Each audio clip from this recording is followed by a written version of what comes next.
안녕하세요. 불만찬 기자들입니다. 제가 올림픽 다녀오니까 벌써 28라운드입니다. 시간 참 진짜 빨리 가요. 한 3-4경기를 못한 거죠? 그 정도 됐나? 그러니까요. 시즌 전체를 보면 이제 11경기 남았는데 이제 스플릿A와 B그룹을 나눌 정규리그 최종전까지 이제 고작 6경기만을 남겨두고 있습니다.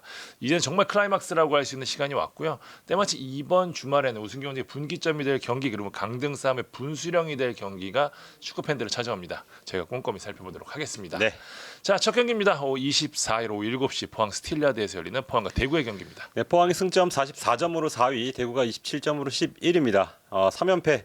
올 시즌 들어서 가장 지금 포항이 좋지 않은 흐름을 타고 있는데 선두권 재진입을 위해서는 반드시 승리가 필요하고 대구는 지난 경기에서 9경기 만에 승리를 거뒀는데요.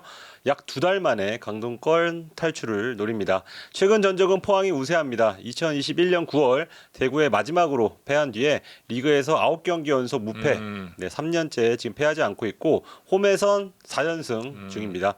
포항은 최근에 철옹성 같은 스틸리아드에서 지금 2연패, 그래서 홈 어드밴티지가 예전 같지 않은 그런 모습인데요. 대구를 상대로든 어떻게든지 홈 승리를 다시 가져오겠다는 그런 각오고, 3달째 원정 승리가 없는 대구는 김천전 승리를 통해서 얻은 자신감으로 스틸리아드에서 승리를 노립니다. 지난달 맞대결 아마 많은 분들이 기억하실 텐데 3대3 스코어가 나왔죠. 그때 박태하 감독 또 퇴장을 당했었고 선수 2명 허용준과 요시노도 퇴장을 당하는 그야말로 난장판 같은 경기가 펼쳐졌는데 김종혁 주심이 가장 돋보였던 경기. 그렇죠. 네. 그리고 그 다음 경기도 김종혁 주심이 들어와서 살짝 좀 말이 나왔던 그런 경기인데 양팀 승리 의지를 안다면 다시 한번 그런 경기가 펼쳐져도 이상하지 않다고 보고요. 일정상으로는 대구가 조금의 체력적 이점은 안고 있습니다. 대구는 주중 경기 없이 오직 포항전을 준비한 반면에 포항은 제주 원정 다녀왔습니다. 21일에 코리아컵 준결승 1차전 치르고 22일 포항으로 복귀를 해서 거의 쉬지 못하고 주말 경기를 소화를 하게 됐습니다. 태풍까지 뚫고 온 거잖아요. 그렇죠. 태풍 때문에 일찍 들어갔다가 늦게 나오는 그런 해프닝도 있었는데요. 이게 뭐 제주까지 1시간 비행기 거리다 뭐 이렇게 말씀하실 수도 있지만 뭐 버스 타고 기다리고 하다 보면 그러니까요. 6시간 네, 맞아요. 4시 걸린다고 합니다. 그게 아주 녹초가 되는 일이라고 하니까 이 체력적인 문제를 어떻게 극복할지가 중요해 보입니다. 여기에 박태하 감독은 분위기를 고려를 했는지 총 베스트를 투입을 했습니다. 그래서 이 스쿼드를 얼마나 로테이션을 돌릴지가 관건일 것 같은데, 제주전에서 교체 출전한 뭐 김종우라던가 허용준, 정재희, 이태석, 한찬희가 조금 더 출전 시간을 가져갈 것으로 보이고요. 신강훈이 지금 퇴장 징계를 당한 상태여서 중미로 나서던 어정원이 다시 원래 자리인 풀백으로 돌아갈 가능성이 높아 보입니다.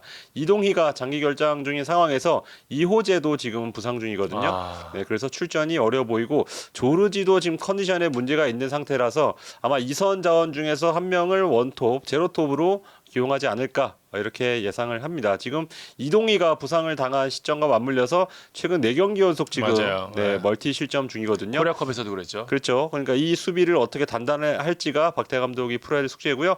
대구는 황재원이 지난 라운드에서 부상 복귀하고 정치인이 대구 유니폼 입고 그는 3년 만에 리그에서 득점을 하면서 스쿼드가 한층 탄탄해진 그런 느낌입니다. 추가 부상자는 없는 것으로 확인이 됐고요. 세징야도 지금 6경기 만에 득점포를 가동을 했으니까 조금 더 스쿼드의 힘을 받기를 바랄 것 같습니다. 키플레이어는 포항 정재희, 대구 세징야로 하겠습니다. 정재희는 모처럼 극장골 본능을 좀 일깨웠죠. 마지막으로 리그에서 득점한 경기가 대구전이었더라고요. 그리고 3월 광주전 이후에 처음으로 스틸리아드에서 열리는 리그 경기에서 빛나길 바랄 것 같고, 세징야는 특이하게 드문드문 지금 득점하고 있지만 최근 득점한 3경기에서 모두 멀티골, 터지면 곧바로 또 터진다는 건데 직전 포항전에서도 멀티골 넣은 기억을 되살리려고 할 것 같습니다. 네, 두 번째 경기는 오후 7시 30분 인천 전용구장에서 열리는 인천과 전북전입니다. 인천은 지난 대전전에서 패하면서 강등권과의 격차가 1점으로 줄었습니다. 최근 5경기 성적 보니까 1승 4패예요. 네. 그러니까 최용 감독이 부임하면서 첫 경기에서 승리를 챙기면서 분위기를 반전하는 듯 했지만 대전 원정에서 아쉽게 1대2로 패했거든요. 패하기는 했지만 그래도 내용적으로는 괜찮았습니다. 최영 감독이 이제 기존의 3백을 버리고 과감하게 이제 4백으로 전환한 후에 이 강조하는 이 주도하는 경기가 좋아지고 있는데요. 대전전에서도 내용면에서는 시종 상대를 압도했습니다.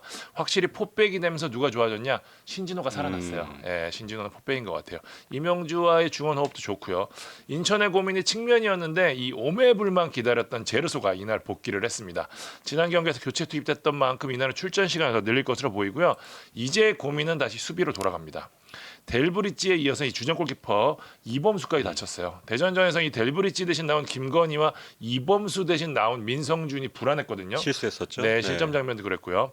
김현수나 김동민이 이 포백에 어울리는 센터백은 또 아니고 민성준이 경험이 많은 선수가 아니기 때문에 최영근 감독의 고민이 클 것으로 보입니다. 네. 전북은 이 포항전에서 극적인 승리를 거뒀습니다. 2연패 속에 특히 뭐 김도현 감독이 메가폰까지 잡을 정도로 분위기가 좋지 않았던 상황 속에서 그것도 이 극적으로 거둔 승리이기 때문에 아무래도 분위기적으로는 분명 모먼텀이 될 수 있는 승리가 아닌가 싶습니다. 김재현 감독은 일단 연지연 부상으로 약간 계획이 어그러지긴 했지만 휴식기를 통해서 이 가장 불안한 수비는 확실하게 틀을 잡았어요. 골키퍼 김준홍 뒀고요. 김태현, 안현범을 좌우 윙백으로 두고 박진섭 센터백 이렇게 고정을 시켰거든요. 여기 아마 이제 연지연 자리에는 지난 경기 투입됐던 홍정호가 남은 한 자리를 가져갈 공산이 크고요. 중원은 지금 김진규를 축으로 한국영과 이수빈이 번갈아 서고 있는 형국입니다. 이 선은 지금 폭이 워낙 넓습니다. 벤치가 더 화려하더라고요. 그러니까요. 에르난데스 안 들이고 송민규의 지난 경기 지금 이승우 안 뛰었죠. 네. 여기에 권창훈이 지난 경기 극장골로 돌아왔습니다. 이승우는 이번 경기에 출전할 공산이 크고요. 권창훈도 출전 시간을 조금 늘리지 않을까 싶습니다. 전북은 사실 이 포항전에서도 고질병인 후반 경기력 저하가 반복이 됐던 게 사실이거든요. 극적인 골이 터지기는 했지만 이 신광훈 퇴장 전까지 위험했던 상황도 좀 많았었고요. 네. 이 부분이 어떻게 개선될지가 역시 포인트가 될 것으로 보입니다. 일단 이렇다 할 결장자는 없는 상황입니다. 강등권 두 팀의 만남이기 때문에 승점 6점의 가치가 있는 경기입니다. 지는 팀은 진짜 나락으로도 갈 수 있는 그래서 더 치열한 경기가 예상되는 가운데 올 시즌 두 번의 맞대결에서는 인천이 1승 1무로 우위에 있습니다. 올 시즌 경기당 평균 1.07밖에 못 넣었던 인천인데 이 두 경기에서는 5골이나 뽑아낼 정도로 전북 수비에는 강했습니다. 다만 인천이 홈에서는 득점이 경기당 한 골도 되지 않을 정도로 터지지 않는다는 게 변수인데요. 일단 인천이 전북 원정에서는 4연패 중인데 홈에서는 또 2승 2무로 강했습니다. 팀 내 이 상대 공격 포인트가 가장 많은 두 선수를 키플레이어로 꼽았는데요. 인천 제르소, 전북은 이승우 꼽도록 하겠습니다. 네. 자, 세 번째 경기입니다. 같은 시각 서울 월드컵 경기장에서 펼쳐지는 서울과 강원의 경기입니다. 네, 이번 라운드 최고의 빅매치입니다. 사실 지난 시즌 이맘때만 하더라도 이 두 팀이 맞붙은 경기가 큰 관심을 끌지는 못했습니다. 그런데 올 시즌에 두 팀 모두 좋은 흐름을 타면서 지금 윗동네에서 격돌을 하고 있는데요. 지금 나란히 4연승을 달리고 있고 누가 5연승을 할지의 대결인데 5연승은 양 팀에 있어서 굉장히 중요한 의미를 지닐 수밖에 없습니다. 서울은 2016년 8월 이후에 8년째 5연승이 없고요. 마지막으로 우승한 시즌이죠. 근데 강원이 5연승을 하면 지난 5월과 6월 이후에 2달 만에 단일 시즌에 2번이나 5연승을 한다? 이런 팀이 작년에 한 번 있었는데 그 팀이 바로 우승팀 울산입니다. 네, 그 정도로 확실히 힘을 받을 수 있는 그런 상황이고 5연승을 한다면 2위권과 최대 7점 차로 벌리거나 4점 차를 유지할 수 있기 때문에 좋은 흐름 이어갈 수 있습니다. 우승 경쟁의 분수령이 될 수 있는 경기네요. 그렇습니다. 네. 서울이 만약에 이긴다면 다른 팀 결과에 따라서 선두와의 승점 차가 최대 5점 차까지 줄어드는 만큼 말씀하신 대로 분수령이 될 수 있고요. 서울도 후보가 되는 거네요. 그렇습니다. 네. 네, 서울은 지금 흐름을 보면 약간의 좀 갈리는데 극강의 효율을 자랑하고 있습니다. 4경기에서 단 5골 넣고 단 1골만 내줬습니다. 아주 단단하다고 할 수 있는데 측면 공격수까지 적극적으로 수비 그리고 압박에 가담을 하면서 그야말로 상대팀의 옵션을 최대한 줄이는 그런 모습입니다. 여기에 새로운 영입생 효과까지 보면서 수비적으로 굉장히 단단해진 그런 모습인데요. 멀티 득점은 잘 나오지 않지만 최근 4경기에서 연승을 하면서 기대 득점 대비 실제 득점 비율이 1.71입니다. 그러니까 기대 득점 2.92골로 5골을 그러니까 슈팅 시도는 그 어느 팀보다 적지만 강력한 한 방으로 지금 승점을 땄다는 건데 이런 점을 강원은 조심해야 될 거고 반면 서울은 언제 어디서 누가 터뜨릴지 모르는 광원의 화력에 대비를 해야 됩니다. 광주전에서 봤듯이 두 골은 우습게 지금 뒤집을 수 있는 그런 팀 분위기가 형성이 되어 있거든요. 그게 바로 팀 스피릿이라고 보는데 최근 4경기에서 13골을 넣으면서 뭐 상대팀, 경기장 가리지 않는 그런 어떤 위닝 멘털리티를 지금 얻었고 강원은 핵심 수비수 김영빈이 부상으로 지난 광주전에 결장을 했는데요. 이날은 복귀 가능성이 있다고 하고요. 김영빈이 돌아오면 수비 무게감이 확실히 늘어날 수가 있습니다. 조진혁은 지난 경기에서 통증을 호소했지만 출전에 큰 무리가 없을 그런 전망이고 서울은 기성용 외에는 지금 부상자가 없는 상태고요. 기성용은 훈련장에서 조금씩 훈련을 하면서 복귀 타이밍을 재고 있는데 9월 이후 시점이 되지 않을까 예상하고요. 류재문은 카드 징계 씻고 복귀를 합니다. 김기동 감독은 측면 날개 자원 지금 45분씩 이렇게 투입하고 있는데 측면에 힘을 준 강원의 상대로 어떻게 측면을 봉쇄를 할 수 있을지 또 같은 동갑내기인 강주혁이 양민혁과 얼마나 잘 비빌 수 있을지 재밌겠네요. 네, 그 점이 포인트가 될 것 같습니다. 서울은 리그에서 홈 5연승 그리고 강원을 상대로 홈에서 4연승 중인데 이런 강원을 상대로 강한 면모를 유지할 수 있을지도 지켜보고 싶습니다. 키플레이어는 말씀하신 대로 서울 강주혁 그리고 강원은 양민혁으로 하겠습니다. 아마 양민혁보다는 강주혁이 조금 더 기다리던 순간이 아니었을까 생각이 됩니다. 네. 25일 경기로 가보겠습니다. 오후 7시 광주 전용구장에서 열리는 광주와 울산전 하겠습니다. 3연전의 두 번째 경기입니다. 21일 열린 첫 번째 경기에서는 울산이 야구의 결승골로 1대0으로 승리했습니다. 사실 울산이 승리했지만 광주도 얻었던 게 있었던 경기라는 게요. 울산은 베스트에 가까운 멤버로 나선 반면에 광주는 심지어 골키퍼까지 바꾸는 완벽한 로테이션을 단행했거든요. 네. 아무래도 광주가 리그에 더 초점을 맞췄다는 이야기라고 해석이 가능하고요. 멤버에서 차이가 있었지만 내용면에서는 굉장히 대등했습니다. 광주가 기회를 살렸더라면 결과도 달라질 수 있는 경기였습니다. 울산 입장에서 아마 이 광주전 징크스를 깬 것에 아마 그 부분에 만족해야 하는 경기가 아닌가 싶은데요. 울산은 김파훈 감독 부임 후에 아직까지는 특별한 색깔이 보이지는 않고 있습니다. 다만 걱정되는 부분이 하나 있는데 공격이요.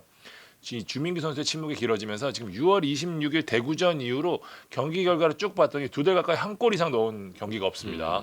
코리아컵 포함해서 지금 11경기에서 8골밖에 넣지 못하는 상황이거든요. 그나마 그중 한 골은 또 자책골이었습니다. 예. 그런 와중에 이 야구가 광주와의 코리아컵에서 데뷔골을 터뜨린 것이 아마 큰 힘이 될 것 같은데요. 이날 이 주민규가 손해피전 퇴장으로 뛸 수 없는 만큼 야구가 다시 한번 좀 나서야 되거든요. 골자면 역시 한 골 넣으면 뭐 적응도나 분위기만 확 달라지잖아요. 울산이 이 체력적 부담이 걱정이 되지만 그래도 이 베스트 11만 놓고 보면 지난 수원FC전과 비교해서 이 조현우를 제외하고는 완벽히 로테이션을 한 겁니다. 사실은. 그렇기 때문에 그만큼 울산 선수층이 두텁다는 이야기도 되고 또 야구라든지 핵심 자원들의 체력 부담은 좀 분명히 있는 상황이거든요. 네. 예. 여기에 광주의 훈련장이 마땅치 않아서 코리아컵 1차전 후에 울산으로 복귀했다가 다시 광주 원정길에 오르는 이 힘든 일정을 소화해야 하는 만큼 광주에 비해서 불리한 것도 사실입니다. 광주는 3연승을 달리다 지난 강원전에서 2대3 역전패를 당했죠. 광주는 확실히 이 변준수 허율 콤비가 자리 잡으면서 1대0 무실점 경기로 3연승을 달렸는데 지난 경기에서는 강원의 빠른 역습에 고전을 했습니다. 모두 헤더로 한 실점이라는 게 좀 특징적이었는데 일단 이정효 감독은 큰 문제는 아니라고 좀 얘기를 했는데 일단 형태면에서는 크게 무너지진 않았거든요. 이정효 감독이 아마 이 부분에 대한 세밀함을 뭐 좀 만지지 않을까 싶습니다. 공격 쪽에서는 아산이가 2경기 연속골을 넣으면서 지난 시즌에 위력을 되찾았다는 게 역시 호재라고 봐야 될 것 같아요. 다만 이 전방에 있는 이건희의 골 침묵이 길어지고 있는 게 이정효 감독의 고민이 아닐까 싶습니다. 코리아컵에서 깨지긴 했지만 이 광주는 이전까지 4경기에서 모두 울산을 잡았을 정도로 울산에 강했거든요. 광주가 벼르고 나온 경기이기 때문에 울산 입장에서는 부담스러울 것 같아요. 여기에 또 광주는 홈에서 강했고 울산은 또 원정에서 다소 좀 어려움을 겪고 있거든요. 하지만 울산이 징크스를 깼기 때문에 리그에서의 결과 역시 달라질 수도 있습니다. 광주에서는 이 울산을 상대로 2개의 공격 포인트를 기록 중인 이희균을 울산에서는 앞서 언급한 야구를 키플레이어로 꼽도록 하겠습니다. 네. 자, 5번째 경기입니다. 같은 시각 수원 종합운동장에서 열리는 수협과 제주의 경기입니다. 네, 승점 44점, 5위 수원FC와 32점, 8위 제주의 맞대결입니다. 수협은 조금 더 위로 올라가길 바라고요. 제주는 아래와 멀어지기를 그런 바라는 상황입니다. 수협은 2연패 뒤에 울산을 잡으면서 분위기 반등에 성공했습니다. 몇몇 주력이 이탈을 하면서 최상의 전력을 꾸리기 어려운 실정임을 감안할 때 굉장한 성과라고 할 수 있는데 맞습니다. 예. 지금까지 미드필더의 활약으로 잘 버티고 있습니다. 이날은 손준호가 국내 복귀 골까지 터뜨렸고요. 김문주 감독은 울산전에서 윤빛가람을 후반 막판에 투입하면서 컨디션 그리고 상성에 따라서 미드필더 조합을 다양하게 가져가고 있습니다. 지난 경기에 부상 결정한 안병준 뭐 큰 부상은 아니라고 하지만 거의 한 달째 지금 빠져 있는 상태. 지금 지동원 외에는 뚜렷한 지금 주력 공격수가 없다는 점이 고민이 될 수 있고요. 여기에 김태한, 정동호, 김주엽도 현재 부상 중입니다. 가뜩이나 이탈자가 많은 상황에서 어쩔 수 없이 지금 22세 자원을 지금 돌아가면서 써야 되는 상황.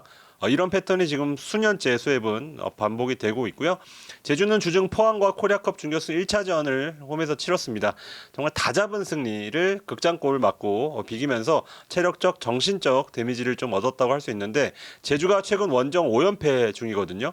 김학범 감독이 입버릇처럼 말하는 게 이동에 대한 핸디캡. 제주의 모든 감독들이 입버릇처럼 말하죠. 그렇죠. 근데 유독 요새 많이 힘들다 이런 더우니까. 표현을 많이 했는데 이번에도 제주에서 아주 짧은 휴식 후에 경기 하루 전인 24일에 수원으로 이동할 예정입니다. 포항전에서 주전 다수를 투입했기 때문에 최상의 컨디션으로 상대하기는 아무래도 어려울 그런 전망인데 한 가지 긍정적인 건 장기 부상을 당했던 김주공이 복귀전에서 골을 넣었다는 것이고요. 남태희가 계속된 출전으로 팀에 서서히 녹아들고 있다는 겁니다. 남태희는 포항전에서 유리 조나탄의 골을 어시스트했는데 제주는 이런 어떤 매직, 이런 마법이 꼭 필요한 팀이었습니다. 최근 리그 4경기에서 한 골의 제주가 지금 그치고 있는데 이 빈공을 남태희, 김주공이 얼마나 해결해 줄지 보고 싶고요. 구자철, 임채민, 김건웅은 복귀까지 시간이 필요합니다. 임채민은 학범슨 피셜로 9월 A매치 이후에 지금 복귀각을 재고 있고요. 연재훈이 이적한 뒤로 지금 기존 센터백으로 근근히 버티고 있습니다. 수협이 전체 유효 슈팅 2위에 달할 정도로 슈팅 수도 많고 집중력도 좋은 팀입니다. 이런 공격을 상대로 제주가 버틸지가 이날 경기의 포인트라고 할 수 있고요. 올 시즌 두 번의 맞대결에선 각각 1승씩 각자의 홈에서 승리했는데 패한 팀은 꼭 퇴장자가 나왔다는 점도 좀 상기시킬 필요가 있겠습니다. 키플레이어는 마법사로 하겠습니다. 수협은 안데르손, 제주는 남태희로 골랐습니다. 네, 마지막 경기입니다. 같은 시각 김천 종합에서 열리는 김천과 대전 하나전입니다. 김천은 2연패, 대전 2연승 달리고 있습니다. 이 결과 상반되지만 경기력만 놓고 보면 또 결과와 또 다르거든요. 네. 일단 다각도로 볼 필요가 있을 것 같습니다. 김천이 일단 최근 주춤한 게 맞아요. 최근 6경기에서 2승 4패입니다. 선두 강원과의 격차가 4점으로 좀 벌어진 상황인데요. 경기력이 나쁜 것은 아닙니다. 지난 대구장에서도 슈팅수 20대 10, 유효 슈팅수 9대 5로 앞섰는데 결과는 0대 3 패배였습니다. 당시 오승훈 골키퍼의 선방쇼에 막혔던 것도 좀 있었고요. 김대원의 페널티킥 실축도 있었고요. 최근 전체적으로는 좀 결정력이 아쉬운 건 팩트입니다. 정정용 감독도 이 부분에 대한 지적을 했고요. 김천이 이전 전력승 이전에 단단한 허리진을 바탕으로 측면 속도를 배가시켜서 빠르게 역습하고 빠르게 마무리까지 하는 게 핵심 전술이었는데 이 마무리가 안 되다 보니까 어려움을 겪고 있습니다. 김천의 지난 두 경기 기대 득점값이 2.19에 달하는데 0골입니다. 그러니까 뭐 한 골은 넣었어요. 그게 자책골이었기 때문에 기대 득점 값에는 이게 포함이 안 되잖아요. 그렇죠. 네. 네. 수비에서는 또 김동원 골키퍼에 대한 아쉬움이 좀 있고요. 저희 TSG 분석에서도 위원님이 김준호 골키퍼의 전역에 큰 리스크가 될 것이라고 이야기를 하셨었는데 그렇죠. 실제로 좀 그렇게 이어지는 것 같습니다. 김천은 일단은 이렇다 할 부상자는 없지만 없어서 이 스쿼드 자체는 여전히 좀 압도적인 상황이거든요. 정윤 감독은 문제점을 보완하는 데 초점을 맞추고 있습니다. 대전 시즌 첫 연승에 성공하면서 강등권 탈출에 대한 기대를 높이고 있습니다. 하지만 냉정하게 보면 경기력은 썩 좋지는 못합니다. 그날 경기에서도 이 김지우의 원더골. 올해 골이야 이거는. 네. 진짜 원더골. 본인도 참 놀랐을 거예요. 네. 네. 구택의 결승골의 빌미가 난 상대의 실수가 없었더라면 인천을 상대로 승리하기는 어려웠을 것으로 보입니다. 사실상 이 봄과 아예 다른 팀이거든요. 그러니까 새롭게 라인업이 조직을 갖출 때까지 시간이 필요한 것도 사실이지만 현재 이 전체적으로 이 공격 작업에서 뭐 의도나 세밀한 부분이 아직 잘 보이지는 않거든요. 또 수비에서부터 뚫고 나오는 빌드업 과정에서도 불안한 게 보이는 게 좀 사실이고요. 그래도 승리를 통해서 분위기를 바꾼 것은 좀 분명합니다. 승리가 제일 중요하죠. 네, 네. 여기에 또 부상자들까지 돌아오면서 전체적인 체급이 확 커진 모습인 게 구택 돌아와서 복귀골 쐈죠. 김승대도 복귀를 했습니다. 여기에 공격진의 속도를 불어넣을 수 있는 김인균이 마침내 이날 엔트리에 이름을 올릴 공산이 큽니다. 대전에 현재 없는 유형이거든요. 기대가 크고요. 아론, 박진성, 강윤성 선수는 여전히 부상인 가운데 안토는 가능성이 반반 정도 될 것으로 보입니다. 양팀 올 시즌 두 차례 만나서 김천이 1승 1무로 우위에 있습니다. 대전은 김천을 상대로 올 시즌 아직 한 골도 넣지 못했어요. 김천이 올 시즌 홈에서 8승을 거두면서 대단히 강한 모습을 보였는데 대전도 지난 수협을 상대로 원정 첫 승, 올 시즌 드디어. 첫 승 신고했거든요. 양 팀의 흐름이 상반되기 때문에 이날은 전체적으로 예상이 어려울 것 같습니다. 재밌는 게 김천이 홈 득점이 23골, 홈 실점이 12골인데 대전은 원정 득점이 12골, 원정 실점이 23골입니다. 요거 데칼코마니. 예, 딱 그래요. 예, 딱 반대입니다. 김천에서는 골이 필요한 만큼 이동경의 한 방 좀 필요해 보이고요. 대전에서는 돌아온 구택에게 다시 한번 기대를 할 것 같습니다. 네. 자, 28라운드 프리뷰 해봤습니다. 이번 라운드도 대박 경기, 대박 관중 기원하면서 방송 마무리하겠습니다. 무더위도 조심하시고요. 네, 지금까지 볼만찬 기자들이었습니다. 감사합니다.